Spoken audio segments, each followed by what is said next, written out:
Hello, this is Renee Reed from Renee Talks. Today we have Miss Lavora Smith. She's going to share her story with us. She's recently been diagnosed with COVID-19 and she has a unique situation going on. How you doing, Lavora? I'm doing all right, and you, Miss Felita. All right. Um, when were you first diagnosed with COVID? I took my test April the 7th, got my diagnosis on the 9th, and they were positive for COVID-19. Okay. Did the doctor tell you about how long you could expect to be ill or quarantine or anything like that? They tell you 14 days quarantine. So I'm gonna let you start and just go through your story and just tell us what happened. Okay. April the 3rd, I went to work as normal, as usual. Had a resident, was experiencing some difficulty. I walked in the room briefly while a nurse was looking at the resident, and the resident was experiencing a little distress, so we had him sent out. But during that time, he actually threw up on another nurse, and um, so we sent him on to the hospital, got him out. Then there was another resident in the room with him, started experiencing symptoms around, about, I say, between 2 and 3 o'clock that evening. He began to experience symptoms. Um, he didn't go out. He wound up going out that Saturday because he was afraid to go to the hospital, thinking he would probably get COVID. And so they wound up sending him out that Saturday, and he went to the hospital. But the unusual thing for me was that was around by 8:30 that morning with the first resident. About 12:30 that morning, I woke up Saturday morning. I had a nagging cough. Like it felt like I was strangling, but it was like a little nagging cough, like you try to get something about your throat. And I experienced that on Saturday. Sunday, I experienced the shortness of breath, but I was thinking allergies. I do have, I use an asthma pump for seasonal allergies, but it was just something so unusual about that day. That day, I was using my regular pump 4 times a day and my rescue inhaler 4 times a day. I also, the shortness of breath, even though I was using it, the shortness, it wasn't really helping the shortness of breath. On Monday, when I woke up, I was I went to work, and it was something about my eyes. They turned like fiery red. They were just fiery red. And I'm thinking, okay, allergies, and I started experiencing this chill. But this chill was so it was a real bad chill. And it was nothing that you can do to really just warm your body. And as the chill got worse and everything, I started to notice the achiness in my fingers, like in my joints. And it was like in my legs and in my feet, it would ache. And I couldn't warm up. I had, like I tell people, I always have my uniform. I wear a t-shirt and a shirt, a long sleeve shirt. But it was like I could not warm up. And then Louisiana on that day, like I say, it was probably like 86, 89 degrees that day. So what I wound up doing, I went and got in my car, let the windows up. I sat up in that car and with the sun beaming down, didn't have no air on, just sitting up in the car just to try to warm up. So by that time, I decided, I went on and told them, I say, I got to go. I say, something ain't right, you know. Then that Tuesday morning, I got the call from the facility letting me know that the resident that we had sent out, the first resident, tested positive for COVID-19. So at that time, I decided, okay, I need to go get tested. So I went to go get tested and everything. And the strange thing about it, they always tell you too with COVID that they run in a fever. I didn't run a fever on that Friday, Saturday, Sunday, or that Monday. I didn't even run a fever. When I made it to when they did that test on me, the highest my temp got was a 99 point, I think it was 99.7 or 6. That was the highest that my temp got. So they was like, well, that's really not a temp, that's just a low grade temp. However, on that Thursday, my results came back. I was positive for COVID-19. That's the thing about it. It was when I was having my symptoms, a lot of the symptoms that everybody else was experiencing, I was not experiencing, like the real bad cough, the runny nose. I didn't have those things. I had where mine was dealing more so with the breathing, and it had got to the point where I really, just every breath that I took, I just tell people it was a blessing for God and everything. And then they tell you like to go home for the quarantine. They was telling me to go home, quarantine for the 14 days and everything, but nobody kind of told me what to do. But it just so happened, like I say, I was a nurse and I knew people that was in like the respiratory field that kind of helped me along the way. I tell people I called my prayer group people and I was telling them, look, I'm diagnosed and, for them to pray. Um, but the one thing about it was I noticed that I couldn't breathe, but I was not being, my body wouldn't allow me to spit up the stuff like most people was having it. They had the cough, so they was able to make the stuff come out. I was taking the Mucinex. I was taking Mucinex. I was doing the Robitussin. I was drinking all the water, the orange juice, the liquid, and I made sure everything was warm. But I noticed that the sputum, it was just so thick and it wasn't coming up out of me. And I noticed that, I started having like the back aches, which I knew when you start having a backache and you're trying to breathe, more than likely it's pneumonia. Mm-hmm. So the thing about it is, me being a nurse, I was calling them and telling them, look, I have pneumonia and I needed, antibiotics. But Mm-hmm. when you go into the urgent care clinic, I didn't know no doctors up here. So they wouldn't give you the antibiotics. They were just telling you to make sure you quarantine for the 14 days. If it get to the point where you can't breathe, if you get to the point where you can't breathe, okay, I'm already experiencing difficulty. I already told you that I'm using these pumps like that. So what I did was I had a friend of mine that was a respiratory therapist, and I had a cousin that was into respiratory, knew about a little respiratory stuff. Well, anyway, she was like, my friend was telling me, she said, regardless of whatever, how bad it hurts, make sure you take your deep breathing. She said, you have to do that. So I did that with the hot steams and everything, breathing in, making sure I breathe in, and it hurted. When Well, I tell let me ask you a question right quick. So now you were having trouble breathing and you Mhm. contacted the doctor and everything, and they were not willing to admit you to the hospital. well, they'll tell you you can go to the hospital, but my greatest fear about the hospital, and I'll tell you this, Mm-hmm.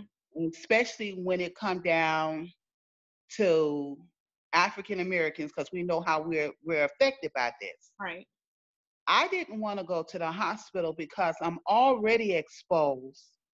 I already know what's going on, Mm-hmm. and it's nothing that you can do for me except if I needed oxygen, give me oxygen or give me antibiotics. But their thing is what they do. The first thing they want to ask you is, do you want to be on a respirator if needed be? Mm. Okay. So that was one of my greatest fears. No, I don't want to be on a respirator and I don't want to be in that environment where everybody else have COVID and everything. But me knowing how to take care of myself, all I just needed them to do was give me what I needed to be able to take care of myself at home since you sent me home. Okay. So the hot things was good for me and stuff because I knew to take those deep breaths. Even when I would take them, I tell you, Felita, when I would take them, it was hard because it felt like my lungs was just about to collapse, and it hurted to do it. It was not an easy thing, but I had to make myself do that. I had to make myself because I was at home by myself. I wouldn't. I have a son here, but I was not going to let him come in the house with me while I go through this and everything because I didn't want him exposed. Right. So it was like everything I had to do, which really turned out to be a good thing for me because that helped me to where I was able to move around and everything. Because if I had probably had somebody doing everything for me, I wasn't going to move around. Mhm. But I noticed that I had to move around because you think about it, if you got pneumonia and you just sitting there, it ain't gonna do nothing but fill your lungs up more. So I did that with the Mucinex. I drank the hot tea, the hot liquids, and everything. The one thing my body couldn't stand was to have air to touch it. So, like I say, it was 80 something degrees in Louisiana for the first 4 or 5 days. I couldn't have air on in my house and everything. I just had to keep the air off my body because it would hurt so bad. The worst part of it would be like at nighttime because even though you say you can believe God, but at the same time, I'm human too. And I had the fear sometimes that when I laid down, am I going to wake back up? So, because it was just that bad till the way it do you, one minute you be like, you fine. It have you thinking like you're okay, you fine. And then the next minute, you sick. There was a time where the worst part of it was one day I started feeling good. I got up in the middle of the night. I went to use the restroom, and as I sat there, it felt like the life of me began to just drain from me. And I got up, but I was feeling so weak when I got up. And I made it to my kitchen counter, and I remember standing there and saying, Lord, you told me to trust you. And I remember just calling on Jesus because I felt literally like the life of me was leaving my body. And when I came through, I was on the floor. But I tell people, and I give God all glory with this, as I was on that floor, you know how you can be like you on a pillow, and you know how you like to lay, you lay like this? Mhm. This is how I came through, just laying there just as peaceful. I don't know how long I was on that floor, but I was just as peaceful. And it was like once that I got up and everything, that part of it passed. And I was doing fine. It was like I wasn't sick again. Mhm. That's just how bad it does you. It's like you find 1 minute, the next minute it plunges you and everything. So you'll think you well, but you don't be well. So how It many got times to have the, you been tested? I've been tested 5 times and I'm still testing positive today. Yes, I tested that Wednesday, which was the 20th. I believe it's the 20th. Mhm. And I tested positive again for a live virus. So you tested positive on May 20th, Yes. and And I'm you were still, diagnosed when? I was diagnosed April 7th is when I took my first test and got my results on the 9th. Yes, so it's been 51 days and I'm still, it's 51 days since I first started having symptoms. I've been the last I was having symptoms. I was having symptoms, but I was thinking it was anxiety. But Mhm. for the last, say, almost 7, maybe 9 days now, I have not had any symptoms, but I'm still testing positive for the live virus. What are the doctors saying? The thing of it is this, well, the doctor I have is very much honest with me. He told me, he said, Labora, I don't know. He say, is you contagious? I don't know. He say, but the only thing I can tell you is 7 more days quarantine because they don't know. So I was like, is there anything, maybe there's something that I can do that I'm not doing? Do I need to do more of the hot stings? What do I need to do? He say, it's just a process. He said, there's a rare few group of people that are testing positive for extended periods of time. And, so a lot of people don't go back and get retested after they have it because they rely on the fact that they say 14 days and it is over. I was one that because I know I work with the elderly, I Mhm. know I had to be retested. And then even before I go back to work, I have to have two negative test results. Mhm. CDC is trying to change that, Mhm. But me, myself personally, I don't want to go around nobody until we're sure that I am not contagious because I have children, I have elderly people in my family, sickly people. And not only that, when I go to work, I work around the elderly. So I don't want no one else getting sick from this process. And I stood my ground on that. So you've been quarantined for 50 days now, 51 days. 51 days today is 51 days of quarantine. Yes. So what do you, Mhm. I mean, I know that you have, your faith. I know you're Christian. So what's going through your mind right now? Well, really, right now, the biggest part of my frustration is because, I received COVID at the facility that I worked at. But because I couldn't come back to work, they turned me. I moved here, gave up a job, moved here and everything. And I come to Baton Rouge, take a job. And because I got sick on the job, received COVID on the job, and you decided you wanted to turn me, I'm going to their doctors. So that's where the frustration come in. I'm going to the doctors you send me to. They won't release me to go to work. So you upset because I can't go to work and I get turned from my job. And so that's part of the frustration. Me, myself, I feel that I am healed and everything because, like now, these last few days, I feel normal. I feel like, I feel better than I did before I even had the COVID now because Mhm. it's like I did everything to take that extra care of myself. But let me get this straight now. You're a nurse, okay? Hmm. You were taking care of patients. Hmm. As a result, you contracted this is the I'm sorry.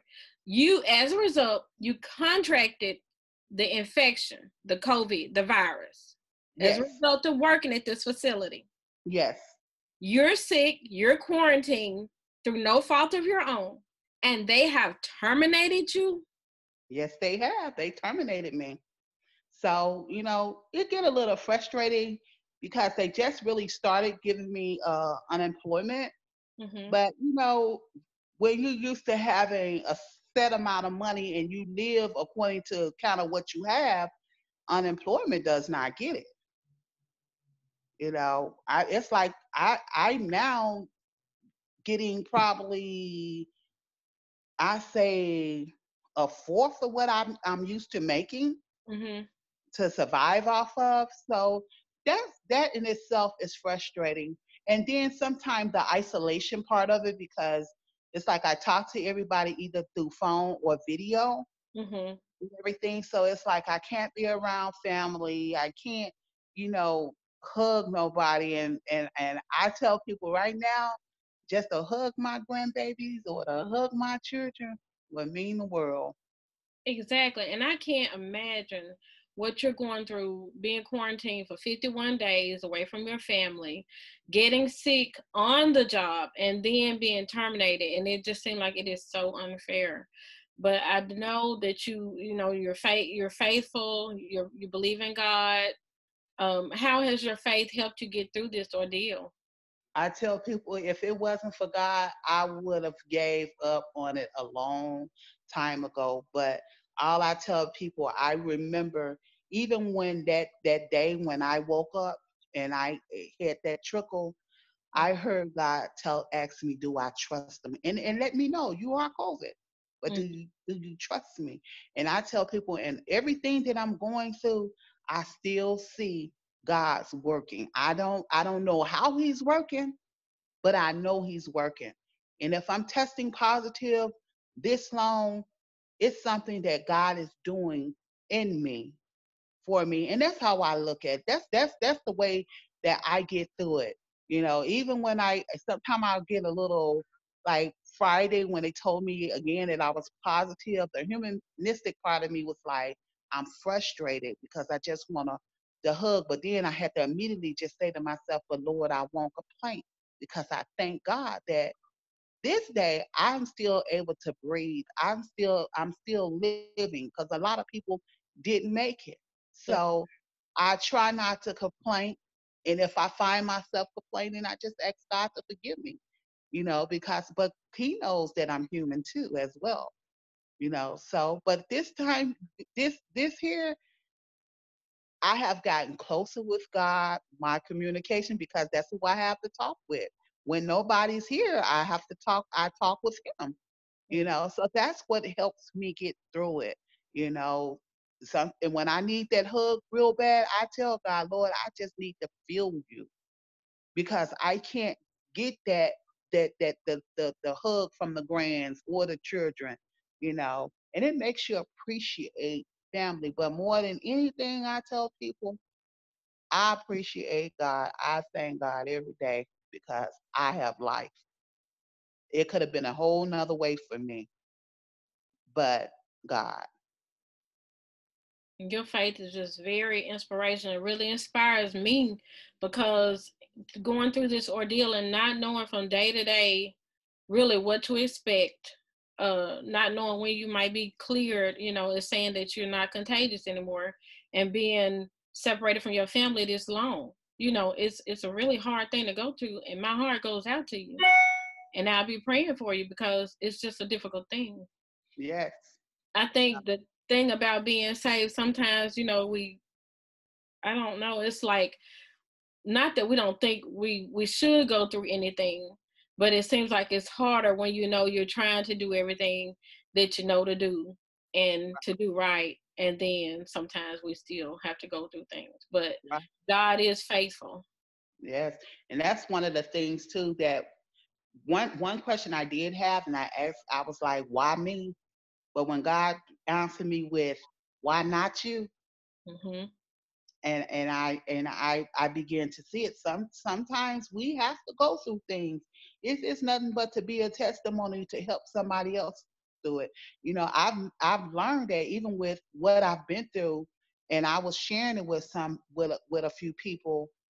I Hmm. have people that call me and say, okay, how do I handle this? Or what do I do about this? Or how do I loosen up the cold sort of come out me? So it's like I've been through it. So now it's like I can help somebody else along the way. So it's still always, like I say, it's still always a bright side of it all.